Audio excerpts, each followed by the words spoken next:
On April 14, 1865, Abraham Lincoln, the President of the United States, was shot and died the next night, leaving behind him a torn country. The Civil War had just ended 5 days earlier, and although the South had surrendered, there was still a major question left to be answered. How was the Union to readmit the Southern Confederate States who had broken away and begun the Civil War, while instituting laws regarding the rights of newly freed slaves, or freedmen? This issue was called Reconstruction. Lincoln's answer was the 1863 Proclamation of Amnesty and Reconstruction, which was a moderately harsh plan for readmitting the Southern states. However, a small group within the Republican Party, named the Radical Republicans, had a different answer. The Radical Republicans emerged during the Civil War and supported black suffrage and equal rights for African Americans. At the same time, they condemned the Confederates for their rebellion and believed in harsh punishment for these white Southerners. They believed in a slower approach to the Confederate States' readmission, and therefore had the Wade-Davis Bill passed by Congress in 1864. The Wade-Davis Bill was a harsher means of Reconstruction than Lincoln's proclamation, because it called for the ex-Confederate states to vote to end slavery and rescind secession. Lincoln never signed the Wade-Davis Bill, therefore pocket vetoing it, and before he could commit to a single Reconstruction plan, he was assassinated, and his vice president, Andrew Johnson, assumed the issue of Reconstruction.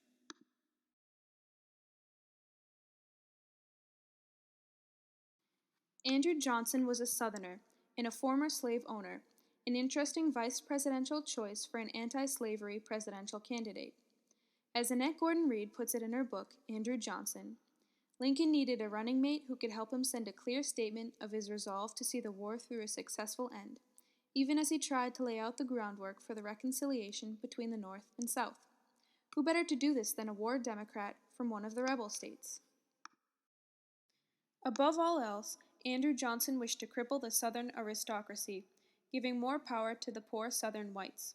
He never openly condemned slavery or racism, yet because of abolition's negative effects on rich white Southerners, he changed his views on slavery during the Civil War and was in favor of emancipation after it had become a Union policy. In spite of this, Johnson did not support the rights of African Americans, as time would tell. Andrew Johnson, although he considered himself a Democrat, became vice president on the Republican ticket under Lincoln. Because of his affiliation with the Republican Party, the Radical Republicans expected Johnson to support their plan for Reconstruction and the rights of blacks, but they were sourly mistaken.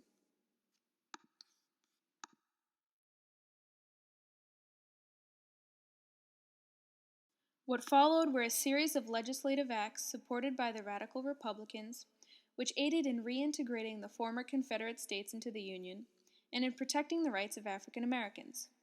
All of these acts were vetoed by Johnson. The Civil Rights Act, 1866. This declared African Americans citizens and protected their rights. The Supplementary Freedmen's Bureau Act, 1866. This reinstated an organization that aided former slaves. The Reconstruction Act, the Second Reconstruction Act, the Third Reconstruction Act, all passed in 1867, and the Fourth Reconstruction Act, passed in 1868. These all provided for a harsher mode of Reconstruction for the former Confederate states. The Army Appropriations Act, 1867. This stated that military orders could only be issued by a general of the Army. This was made to prohibit Johnson from interfering with Reconstruction. And finally, the Tenure of Office Act, 1867. This barred Johnson from firing any federal official without consent from the Senate. Although vetoed by Johnson, these acts were passed by Congress over his veto. Without these acts, African Americans would not have as many rights as they do today.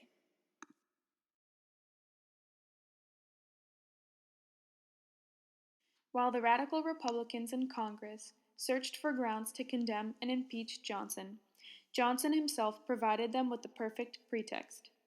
While Congress was out of session on August 5, 1867, Johnson suspended Secretary of War Edwin M. Stanton, a Radical Republican.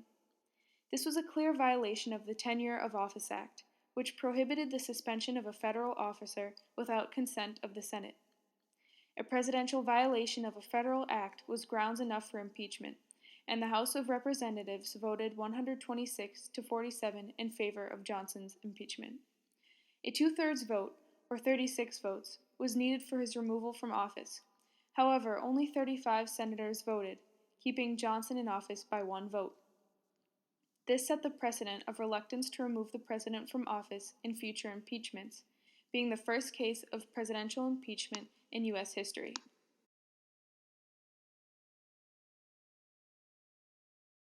The Civil War literally tore the country apart, and it was the president's job to effectively rejoin it. As Lincoln said in his second inaugural address on March 4, 1865, with malice toward none, with charity for all, with firmness in the right as God gives us to see the right, let us strive on to finish the work we are in, to bind up the nation's wounds, to care for him who shall have borne the battle and for his widow and his orphan, to do all which may achieve and cherish a just and lasting peace among ourselves and with all nations. Unfortunately, Lincoln did not live to see the nation's wounds bound, and was succeeded by a man with his own agenda. Instead of thinking of the country's best interests in the strife they had just endured, Johnson thought only of his political gains. The fierce political struggle between the radical Republicans in the Senate and Johnson got in the way of Reconstruction, the nation's attempt at healing after the Civil War. Johnson had certain responsibilities, being president, and not only failed to institute a successful mode of Reconstruction, but also impeded the establishment of rights for citizens, namely the country's African Americans.